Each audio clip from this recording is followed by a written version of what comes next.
আসসালামু আলাইকুম এভরিওয়ান, আশা করছি সকলে ভালো আছেন। আমিও ভালো আছি আমার বাচ্চাদের নিয়ে, আলহামদুলিল্লাহ। আজকে আমার পিকুর রানীর সাথে শেষ জার্নি। আমরা একসাথে শেষবারের মতো ঘুরছি, কারণ পিকু রানী চলে যাবে ওর নতুন বাসায়, ওর নতুন মায়ের কাছে। জি বন্ধুরা, পিকু রানী আমাকে ছেড়ে চলে যাচ্ছে। খুবই কষ্টের এটা, কিন্তু কিছু করার নেই আমার। ওকে বিদায় জানাতে হলো।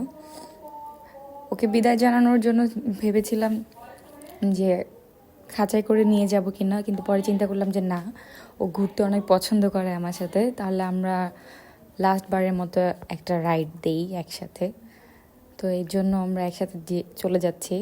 কিন্তু যখন থেকে ওকে বলেছি যে তুমি নতুন বাসায় যাচ্ছ বা তোমার সাথে আমার এটাই শেষ দেখা, ও তখন থেকে আমার সাথে অভিমান করে আছে। ঠিক যখন থেকে ওকে আমি বলেছি যে ওর সাথে আমার এটা শেষ দেখা, তখন থেকে ও আমার সাথে অভিনয় করে আছে।